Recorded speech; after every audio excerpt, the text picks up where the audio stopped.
The way I'm ballin', I'm feeling like Curry. I'm making these people switch up the whole game. Some of my old friends, they was praying down on me. I never looked at them the same. Yeah, they used to laugh at me when I was in the Elantra, but now I pull up in the rain. To be honest, that's cat, man. I'd rather just be in a Honda, just staying off in my own lane. Look at how far I done came.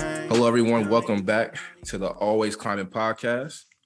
Thank you so much for everybody the support. Please like, comment, and share as always. I don't even remember what episode this is. This might be what, episode 25? Man, I don't know. No, I don't know. I don't know what episode 25. It's Somewhere around 3. there. That's all I know. But we enjoying the climb right now. So special thanks to all the support and all you guys. And as always, let's get into the climber of the week. So with the climber of the week, this is actually a climber of the week from our Cuddy Kamar. Okay, so Kamar wants to shout out his boy Craig Folks. Okay, Craig Folks is a jack of all trades. I like jack of all trades. I say that all the time, as you guys know. But Craig right now is kind of doing a lot. He works at FedEx, but he's also owner, CEO of Good Time Mascots. Okay, it says it's your one-stop shop entertainment company. They go the extra mile by turning visions into masterpieces. Okay, so if you are in the Columbus area, the greater Columbus area, and you need a mascot company for your child's birthday party, for an event, for anything like that, definitely look up Good Time Mascots. I want to say it's all one word, but that might just be because of the Instagram. But just look up Good Time Mascots and shout out to him. And the number one thing that Kamar wanted to shout him out for, and what's really making him climber of the week, is while working at FedEx, while running that LLC on his own, he's also helping African-American community leaders run toy drives across the city of Columbus during this time of Christmas need. So big shout out to him, man. That's definitely climber mentality. So we love it. We love outreach. We love people doing everything they possibly can, expanding their body, expanding their arms out to as many people as they can. So shout out to you, Craig, man. Much love. Shout out to Craig, man. And now let's get into it. So the topic for today is self-discipline and grit. When we came up with this topic, we had no one other in mind than our guy, Antwon Pugh. Antwon, they're going to know a lot about you and why we chose that. But just for right now, I'll give the people an introduction of who you are. Yeah, nice to meet everybody. My name is Antwon Pugh. I'm from Akron area. I've been here my whole life. You name it, student athlete life. For sure, first gen student. I just graduated from Mountain Union College a year ago. Right now, I'm one course away from complete my master's right now in leadership.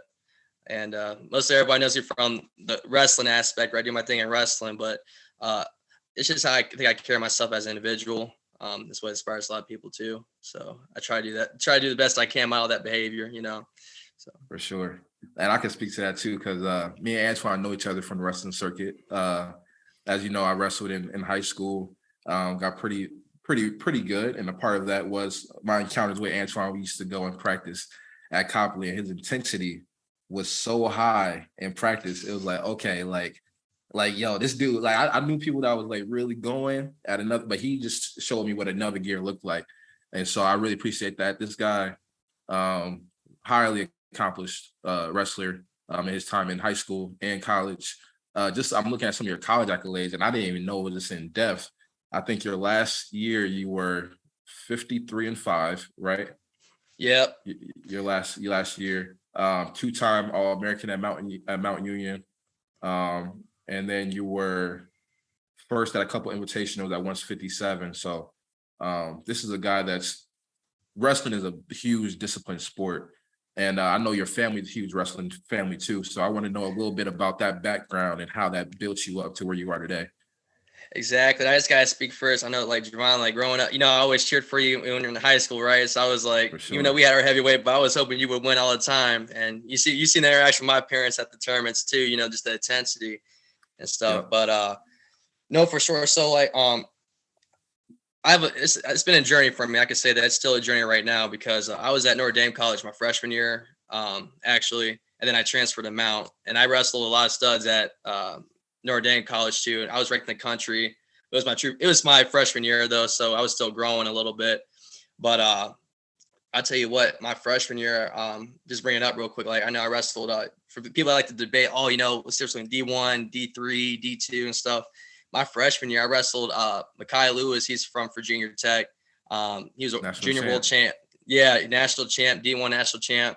And then I wrestled another guy named Brett Romazak from Ashland, who was a national champ in D2 that same year. So I mean, I've been in a blessed situation where I got really experienced wrestling the top caliber guys in the country in all three divisions. And I can't speak for other sports because I didn't play football or basketball and stuff, but I could say that, once you reach that level of being an All-American, being a national champion, I mean, the division stuff just is out of it. I mean, they just look at you for who you are and what you could achieve, and stuff. So it's the title itself, at the end of the day. But to back with my parents, yeah. So I'll tell you what, no one in my family wrestled actually, which is crazy. But my dad was a big time basketball hooper. He graduated from Elliott. He had a couple things happen when he was in high school. But he was a big time hooper at East High School and stuff. Was point guard, and so I get that from him for sure. Then my mom also, she was like a softball player. She ran track as well, but it was really smart. She was in the book of Who's Who and stuff. So I always had that, that student the books, and then the gifted with the athleticism. But one thing's for sure that I could say, I wouldn't be where I'm at all if it wasn't for my parents. I mean, my dad worked 2 jobs all the time growing up. My mom was working and she would take me to wrestling practice like all across, the country really. And that's how I was able to, get what I do, but they're invested, because they knew what it would take to get where we need to be. And we know how it goes. I mean, I'm lower middle class, so we know that, when the money's a little bit short stuff too, we gotta make sure we compete at a high level because it's an investment, And so that's really where it started at back when I was younger, for sure. I started when I was like 6 years old, probably a little bit younger than that, but like 4 years old. And yeah, it's just been an investment. Now I'm just kind of like seeing the fruits of the labor now, but it was that vision, for my parents for sure. And my grandparents as well. No, I don't want to leave out my grandparents. My grandparents were always there too. Sometimes they would probably yell a little bit louder than my parents, in the stands, but everyone was always supportive, my grandparents and my parents for sure. That's what it's all about, man. I got a question, man, on the side. Just, what I'm saying, I can kind of relate to that entire story, everything, literally almost everything you said, man. Like parents, my pops worked 2 jobs growing up, all my life, for real. Got the second job when I was born, retired when I turned 21 from that job. Like, so I can relate to that for sure. My question, you brought up the comment about your dad being a hooper, man. So can you hoop a little bit? Listen, man, I'm competitive. I'll tell you that I'm competitive a little bit, and I gotta make sure I get a good warm up. But I'll tell you what, my brother's nice. I'm the oldest out of 5, and my sister's the youngest. But my brother that's underneath me, he was a hooper a little bit in high school.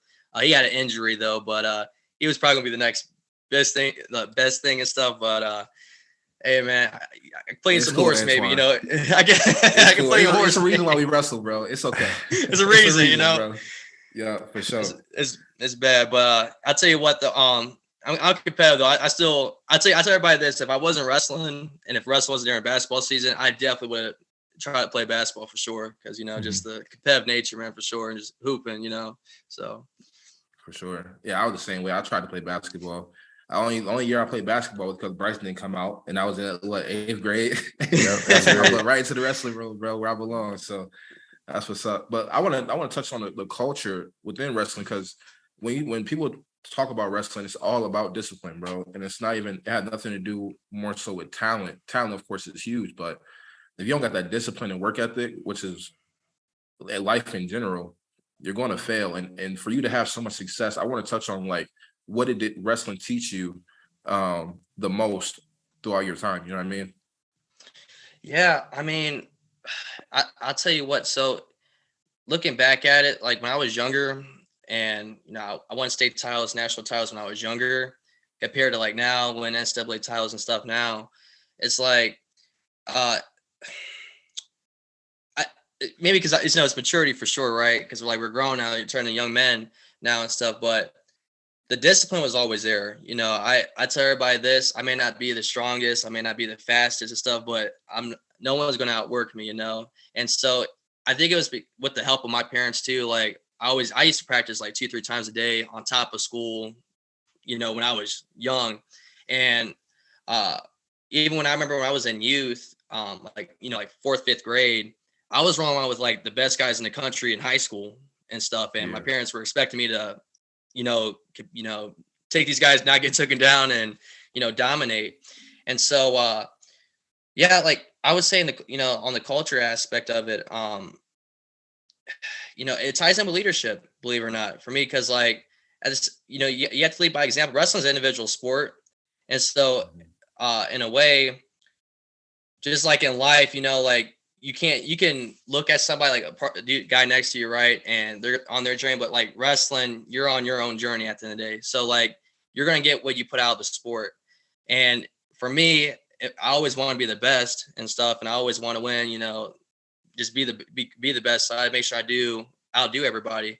And so I'm like, no, for example, like in college, for example, when I was at Mount Union, I was in NCAA semifinals, and I had back-to-back NCAA champs. So I beat a guy in my semis match, and I had another guy to get in the finals, which is a different story. It's a little bit more controversial, but just to get there though, and the guy that I beat in the semis, he was the number one guy in the country. They were doing like huge articles, huge respect to him too. His name's Cross Canone. I want to give him a shout out too, because actually that opportunity provided me a way to get my master's as well at the same institution that he competed for and stuff. So, it was a big match and stuff, but I was telling everybody, like, it wasn't because of my technique or not. It was because when I was at Mount, man, I was doing 3 workouts a day, like 4 in the morning. I'm doing when everybody's sleeping, I'm up 4 in the morning, like running, get my schoolwork done too, then get my workouts in and just balance it, but it's sacrifice. I mean, Javon, you can speak on yourself too as well, like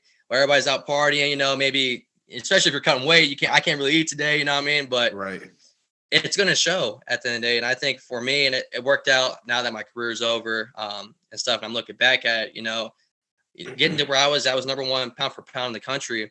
And it wasn't because of, just talent, talent was there, but everybody's talented. We talk about that high level, national champ, all-American level, everybody's talented, but it's about where you're at in the steps.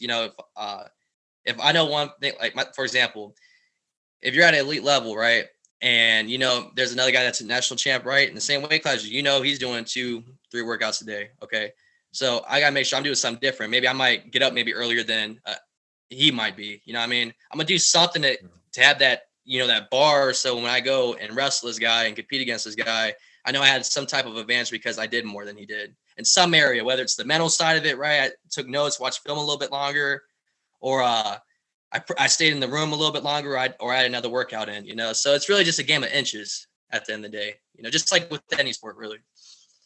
Life too, man. Life, not just sports. I'm learning more and more that life is a game of inches, man.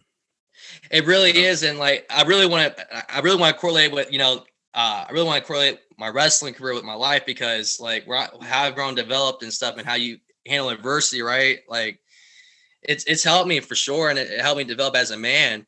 Because like at the end of the day, when I sit back and I look at it, if I didn't wrestle, I don't know if I could say I would be in the same position, right, with the mindset, the grit, leadership, and stuff. So it helped me, but also at the same time, what people have to understand, and I think this is just real important, right? If you could take this sport away from you, though, would you lose who you are? And now that I'm in, where I'm at now, absolutely not, because I know who I am as a person, at the end of the day. So you could take the sport away from me, but I am still who I am and stuff. So yeah, no, I love that piece, bro, because I honestly don't think I would be the man who I would be today if not for wrestling either. It changes everything that you do, your mindset, and what you think you need to do to get further. You get pinned a couple times, you know you're not putting in the work, because it shows it's all on you. And that sacrifice piece that you said is crucial, because that's something that, of course, I take into my everyday life, is doing the necessary steps and what I need to do to be successful. I know we all do, out of all 3 of us, the 3 of us do that. That's a huge part. That's probably the biggest thing that I got from it, because I had to lose weight a couple of times too. Like even though I was a heavyweight, I had some Yeah. time, like some official visits come back a little heavy, bro. You know how that is, how you eat on official. Oh, Oh, exactly. man. You know, and it's tough for heavy It's for the heavier guys too. You know what I mean? They don't think about it because you guys are just big, but it's a it's crazy. sacrifice too, for sure. Yeah, it's And crazy. what I wanted to say too was also, you know, I think what people kind of fail to realize, like the top athletes, right? When we think about like big athletes, and something that you guys do a really good job at, all you guys, you know, on your platform, right? Is model that student athlete behavior, right? Yeah, you could be an athlete, but the academic side, and my parents know, especially my dad, he tells me all the time, and my mom too. All they really ever wanted from me, and the reason why they pushed me so hard was so I can get a college degree. You know, what I mean, be that first, break the generational curse and start the new wave for the family. You know, what I mean, for your siblings and stuff. And so I've done that, and I'm actually it helped me get my master's as well, which I wouldn't even thought of, you know what I mean, like back then and stuff, but it's just amazing how it works. But my mindset, like people knew me as okay, like at college, they knew like, yeah, he was a really good wrestler, number one in the country and stuff, but also this guy's going to show up in class on time. Okay. I got a lot of recommendations as well, but I modeled my accolades and stuff in wrestling into the classroom. Exactly. You know, like how I carry myself as a wrestler, I carry it the same exact way on and off the mat, you know, and that's where it's really most important that on the academic side, you know, when we talk about scholarships, right? When we talk about just, you know, the work experience too, when companies go to ask you, right? Yeah, he's good in the, on the wrestling mat, but how is he in the classroom? Does he pay attention? You know what I mean? Is his grades good? You know, and that's where, to me, that's really where the investment at. That's where the student athlete life, you know, I don't think it gets recognized too much. You know, I'm a two-time academic All-American as well. And to me, that's way more valuable than my All-American status. You know, I mean, my NCAA national team title too. Like that means way more to me because that shows that the sacrifice I really put in. Like, well, everybody was, you know, after the tournament partying and everything. I remember after a big duel we won, I was right back in the library with my PJs on, typing away, just, you know, grinding out homework, you know, but it's because my mission in life, the vision I want, and what I want to achieve out of life, you know, at the same time too. It's not just because I want to look like, you know, the person, the leader and stuff too, but also I have goals I want to achieve, you know, and I think that's for anybody, you know, for sure. Absolutely. Man, you know what I think about when you say that is something I actually want to talk about on a different episode, man, because I don't even know if we'll have time, but just even the concept of kind of what you said earlier about, you know, regardless of the sport or not, how, you know who you are, right? And I know wrestling helped build that, just like football for me, you know, playing college football helped build me. But at the end of the day, I know exactly who I am. So without the sport, right, when I'm not a football player, when I'm not in my athletics, I'm more than just a football player, right? And that's something that I tell my kids all the time. I'm a football coach for high school now. And I ask them, like, are you so-and-so or are you just a football player? Like, is that all you are, right? So like my question, like, you know, to like a teenage you would be, you know, are you Antwon, the student, you know, that wants to be this and that when he's done, or are you just a wrestler, right? Because if you're just a wrestler, then it's really tough to get past that title when your career is over, when your wrestling tenure is over. No matter how many accolades you got, it's got to end at some point. And that's kind of what I want to talk about next, man, is just that transition for you, right? You talk about your master's degree. All right. Everybody on this podcast right now is kind of inspiring, man. You know what I'm saying? We're all around the same age and we all three are master's degree holders. You know what I'm saying? Or at least working on one, because I'm working on my second one. Or at least I'm thinking about it. We're going to keep that on low, though, Joe. We're going to keep that that's on low. amazing. We're going to keep that on low. But I'm thinking about working on my second one. Like I got a meeting about it in a couple of weeks. But nonetheless, man, we all are, you know, master's level students or grads. You know what I'm saying? Like that's huge. That's huge. So what did you study? What's that look like, man? What's life happening? What's life like for you right now? What's going on?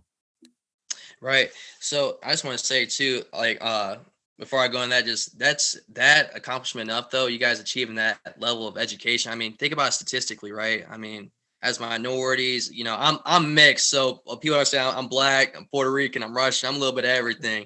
But for anybody, you know, people of color, that's huge, you know, and just to give you guys an interesting statistic real quick. So I'm a criminal justice major as well, and I plan on going into law enforcement and stuff too. But the guy that helped persuade me to go into grad school that I should take that route, he's a federal parole officer. I won't say his name, but he's a federal parole officer as well.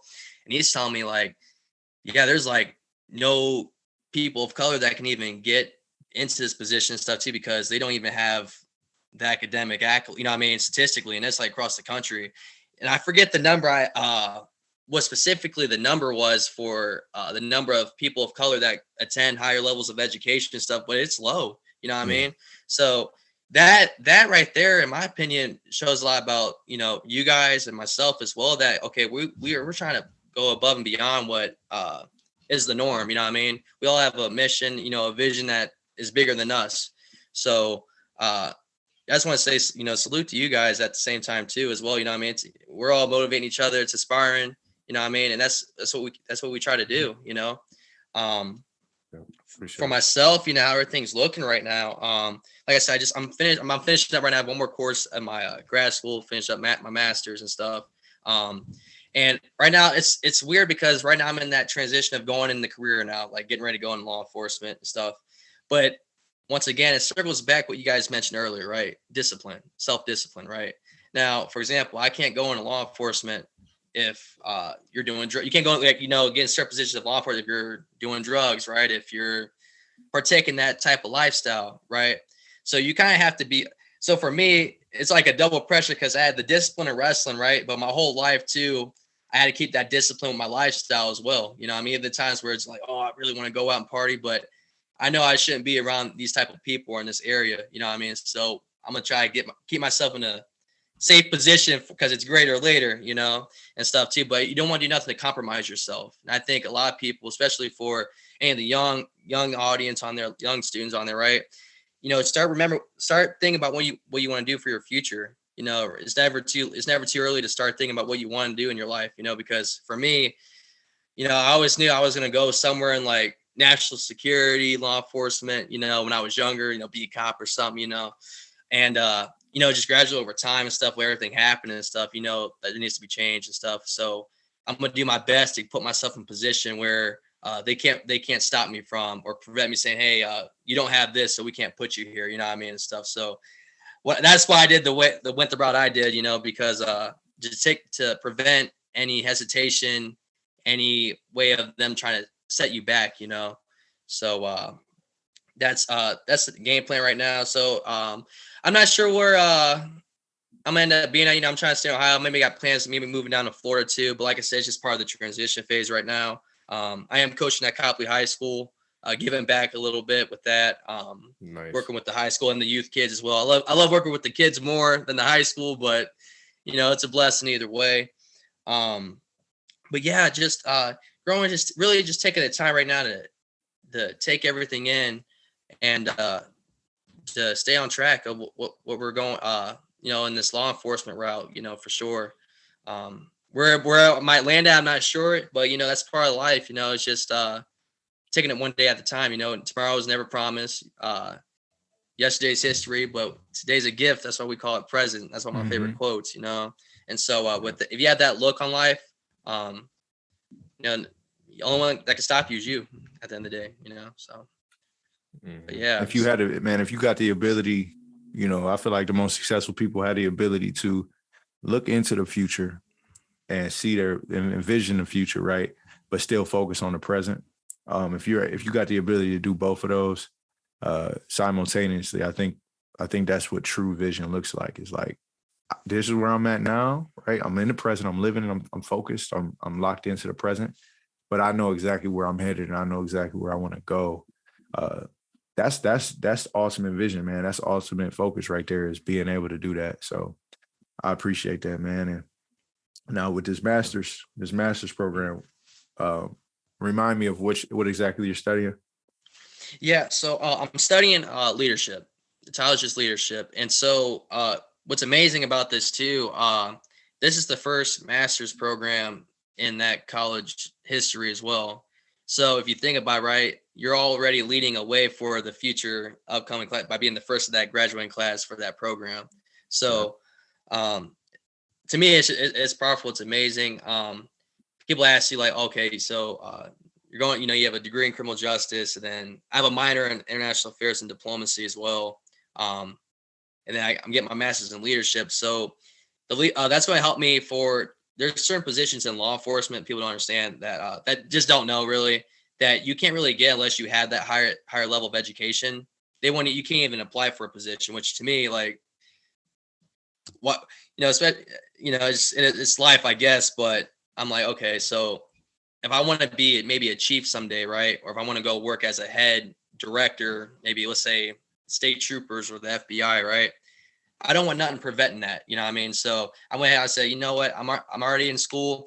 What's crazy, the week of our commencement with my undergrad, I was already starting up like doing courses for my grad school stuff. So that's why I kind of finished up a little bit earlier too. So I went ahead and just got it started when I was an undergrad. So that's why it seemed like it was quicker than what it is, and stuff. But I started on that, and it's really just and getting a master's in leadership opens up other routes as well. So let's just say something happens where I can't go into law enforcement, or I don't want to go in law enforcement, right? It opens up another network and opportunities from, on the business side or whatever, just opens up more opportunities for me. So I just didn't want to set myself back. I said, I don't have any kids right now either. I'm still young. I don't have any kids or anything or responsibilities in that area. So I said, let's just go ahead and get it done now stuff. And yeah, we're here. So. Yep. Now, Jovan, we we got that Future Climbers program, man. This is a good resource for us right now. You know what I'm saying? Absolutely. The Future Climbers program is quite literally, hold on. Can't see the card probably, but it says Youth Leadership Organization. Okay. So Jovan, I know you probably got a good question for him, man. Yeah, man. So first off, I just want to know what leadership means to you. Like, what does that mean to you?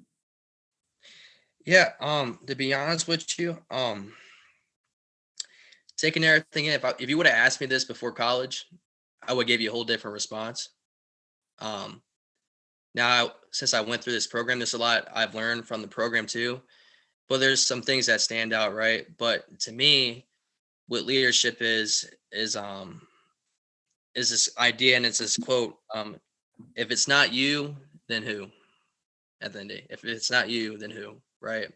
And so I can't I'm not sure where everybody's at, as far as on faith wise, but for me personally, I always felt like this, like, I've been this way probably since, I want to say, I went through some instances in high school, but this is just how I always am and how my parents like raised me, right? Is that, how do you want to remember? Like, tomorrow's not promised, right?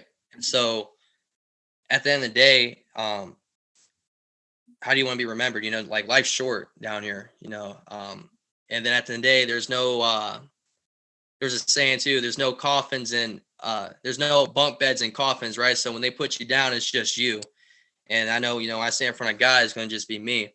So what leadership is how you live your life. At the end of the day, is leading for what you believe, a vision. It's how you impact others, right?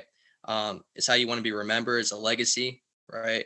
And what I mean by legacy, you don't have to be a millionaire or a billionaire. You don't have to be world champion, national champion, or not like that. No, that has nothing to do with it all. It's how you treat people.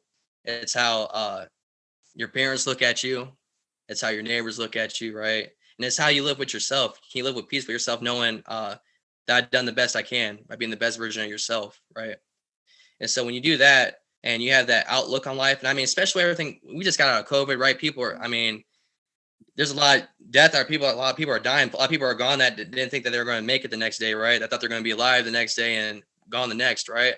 So to me, with that in mind, that's my promise. It's how you live for the day. It's just making the most of your opportunities and how people remember you and stuff, right? They're going to remember you as what? Someone that was like narcissist, right? Egotistic, always in trouble. Or they're like, hey, that guy was a really good guy. He's going to be missed. You know what I mean?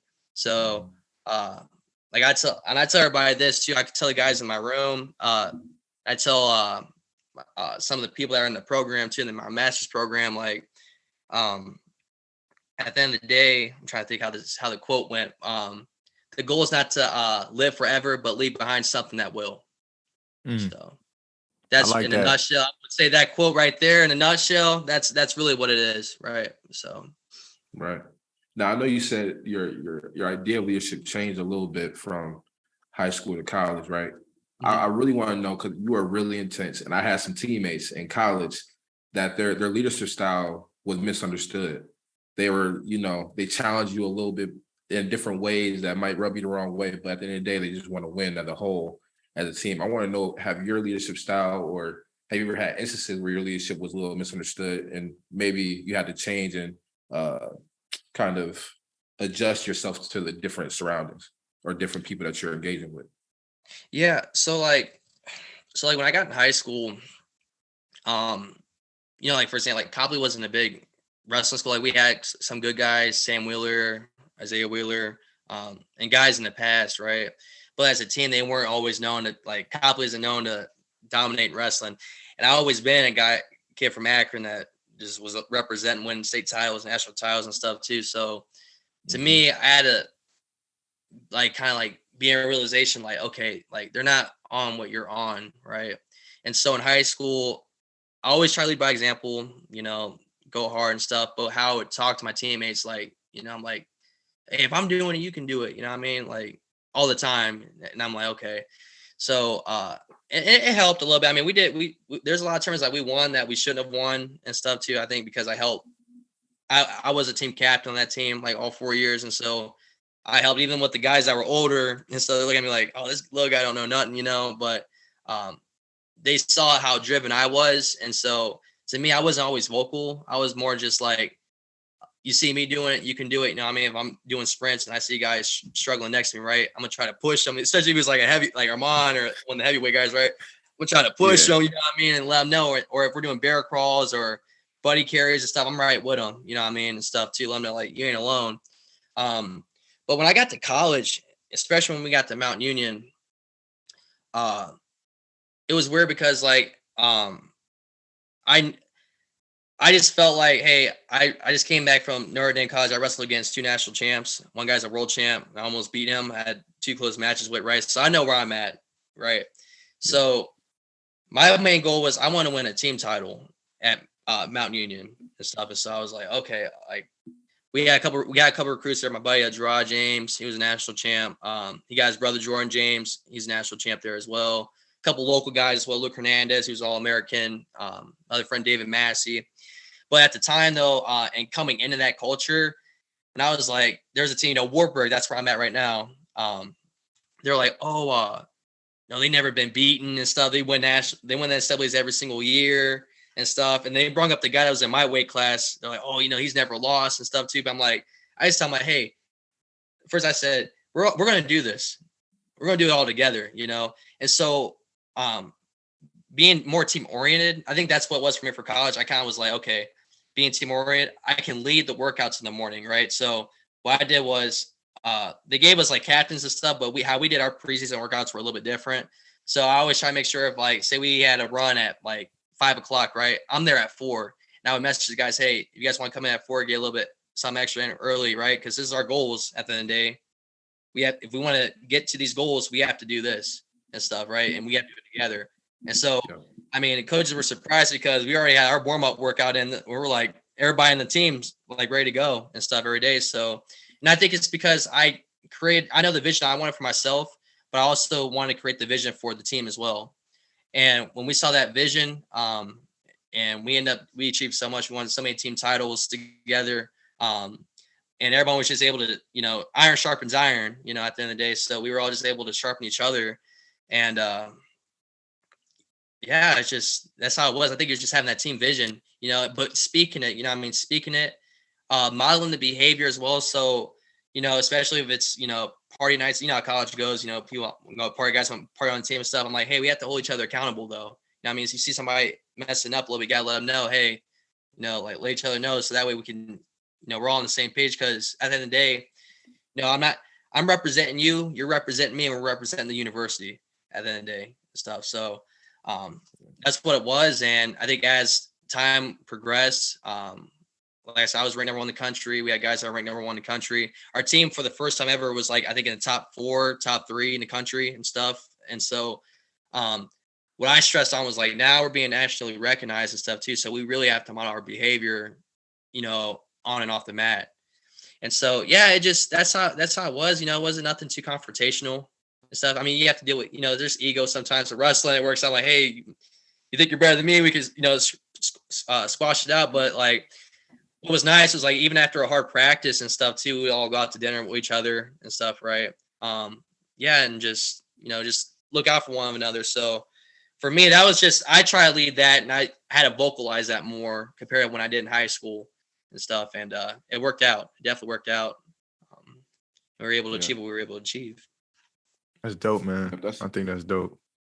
Yeah, that's big, man. I mean, you have me thinking about like just that adjustment period for you. Like we always hear playing football, the best teams and championship teams are player led, and that's what leadership is about, is being able to get everybody on the same page to want the same thing versus someone doing their own thing. Like, all right, I'm gonna go and party or do whatever, like you said, they might want to do. On a bad team, that's acceptable, but on a good team, it's like, hey, like we talked about before in another podcast, Bryce, when someone don't flag lifting, bring them along and drag them along with you, or academically pulling them along with you. So that's something that stuck out to me. But one thing I want to pivot to is, I know you do a lot of work with the youth and in the community. And one of the things that I know you work with is Beat the Streets wrestling camp. So can you just talk about your experience with that?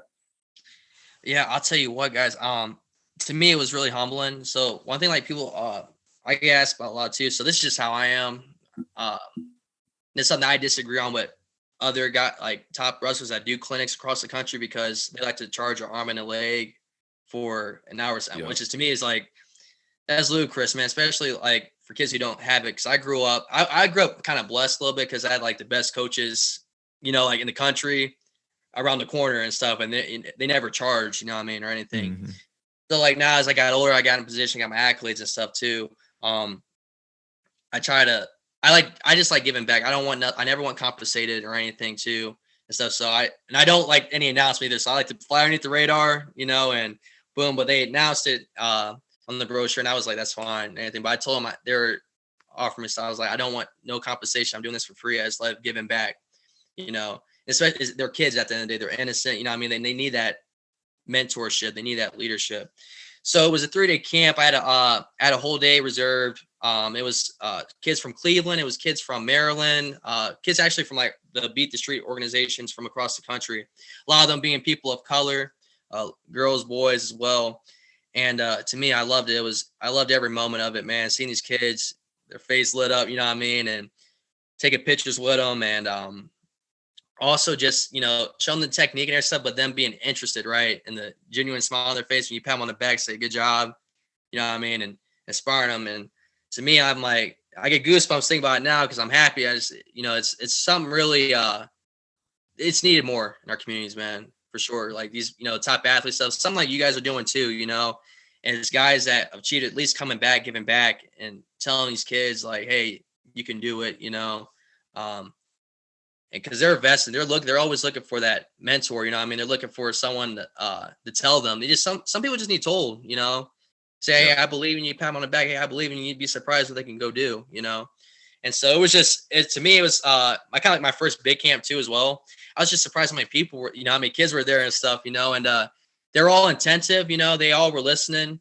But it was such a great experience, man. And I said, to me, that's better than any award I can ever get.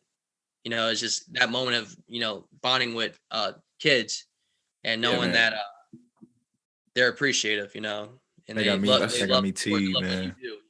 So got me activated, ready to start our camps, Joe. Hey, we need to do wrestling, baseball, football, basketball, badminton, tennis. We need all the kids camps, all free. We need to just get right, man. Well, it's so and it's fulfilling, man. Exactly, and it's like I told you guys earlier, man. And I think maybe because I'm just getting older now too and stuff, man. But it's like how you want to be remembered.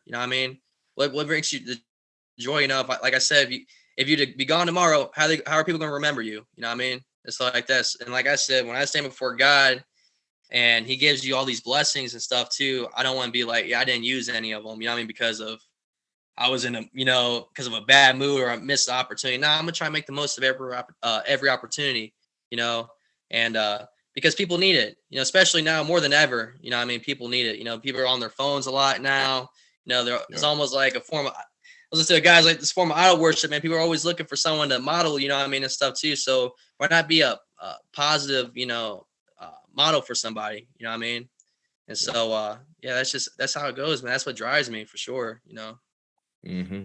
Yeah, the Beat the Streets is a great program. I remember when I was at Temple University, they had a chapter, I think a chapter or a it was Beat the Streets in Philadelphia, same thing. I really wanted to be a part of that. I wasn't able to. It was a little far out in Philadelphia from where I was located. But it's a great program. It's always good to give back to the youth and share any knowledge you have. Because like you said, they need those positive role models in their lives, and more positive people in their lives than just their parents. They need to see more and more people, especially that looks like them as African Americans or any people of color. So now I want to ask you, for those kids that you work with, what's something that you would like, any advice that you would give them right now? Oh, for like kids in elementary or kids in high school? Give us both. Both. Yeah, I'll say this first. I always tell everybody, I wish I had my packet. I still have my packet from when I was in college. Write down your goals, right? Write down your goals because there's that saying, right? Speaking it to existence, right? And everything. Yeah. The days when you don't feel like doing something, the days you feel like, yeah, I'm in school, I don't feel like going to school, right? Oh man, I don't feel like going to practice, I don't feel like going to work, right? You got something to look back on, right? And then actually, before you even write it down, I would ask everyone this: like, start with your why. What is your why in life?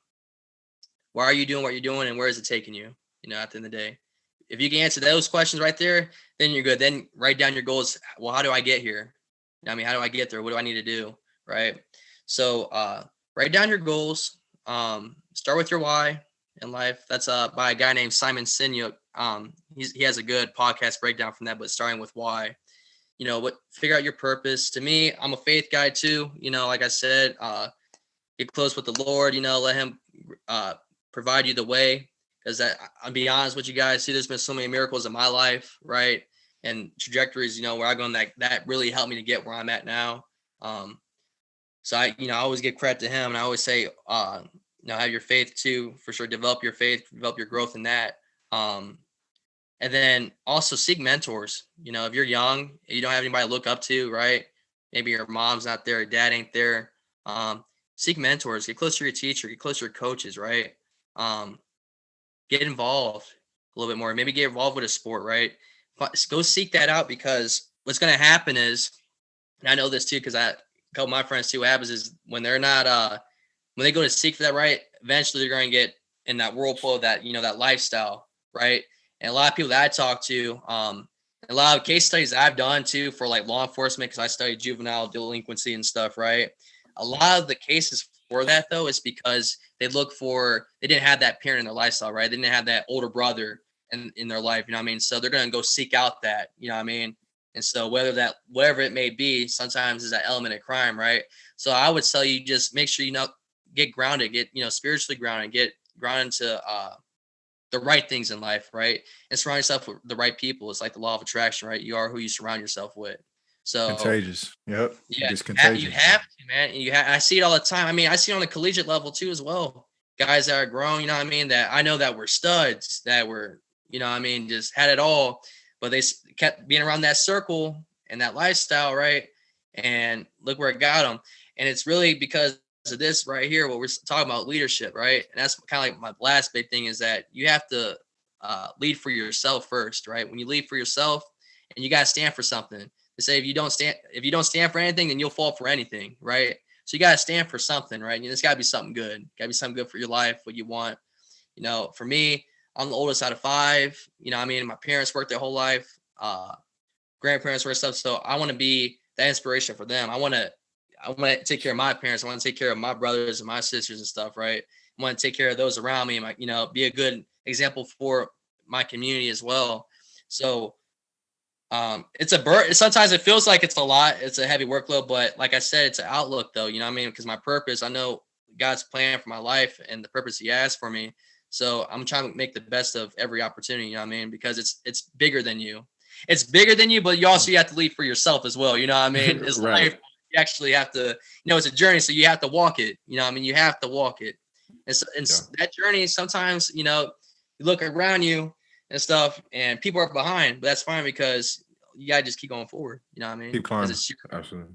Keep climbing. your mission in life. I got Always one keep more climbing. question, man. I got one more question for you before we close the podcast.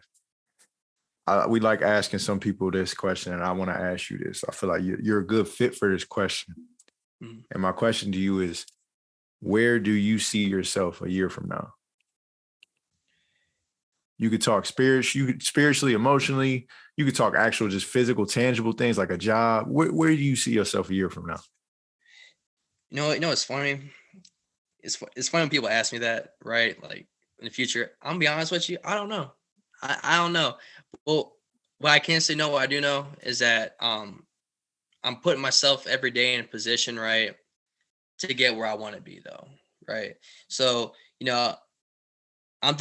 I want to be a state trooper down in Florida, being on the beach, cruising on the beach, helping people, helping old ladies with their groceries and stuff, maybe writing speeding tickets and stuff, right? But maybe God might have me around the corner, you know what I mean, involving more with the community. So I don't know, but what I hope is to be serving, you know what I mean, serving in law enforcement, taking my time serving others. But also, it's funny because I was just thinking too, people always ask me that question, well, if you were to go back and stuff, would you switch anything as well, right? That's everybody, when you look back on yourself and everything, yeah, you can say there can be regrets, right? I could have done this better, I could have done that better, but it's the journey though. You know what I mean? At the end of the day, is you being a leader for yourself and taking that journey, because if you didn't go through those experiences, you wouldn't be who you are. And you wouldn't have the outlook you have today, right?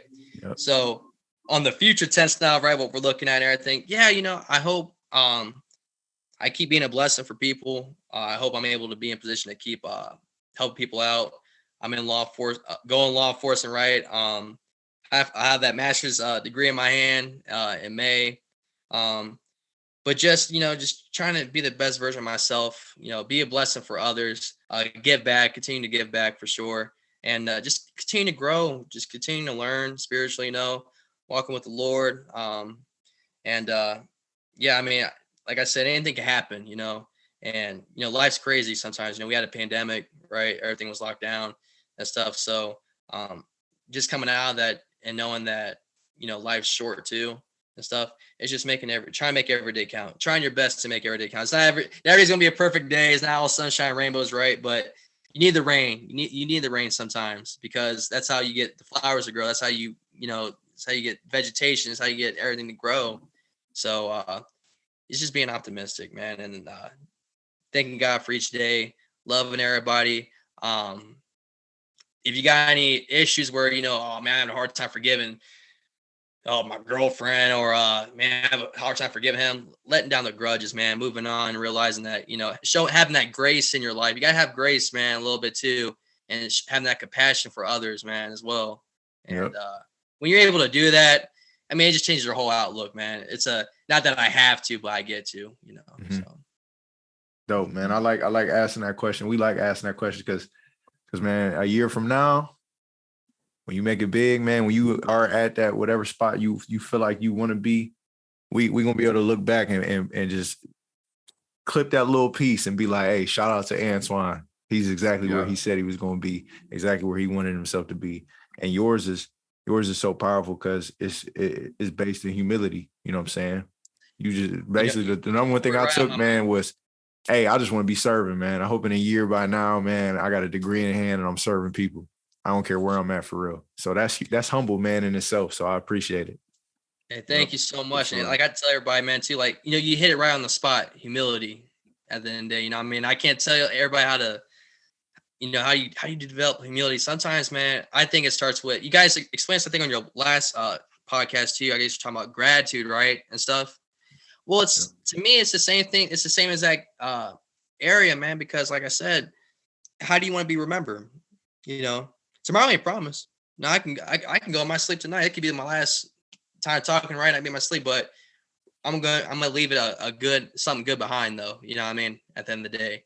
And so that's really what it is, and having that in the back of your mind, and I mean, just think about it. What are the odds of you being where you're at now, right? Of you even being born? It's like one in a, on the science, statistically, right? It's like 1 in a billion, right? So you're a one of a kind. I'm a one of a kind. You're a one of a kind. People are listening. They're a one of a kind. There'll never be another person as you at the end of the day. So why not try to be the best version of yourself and live life, try to get the most out of life.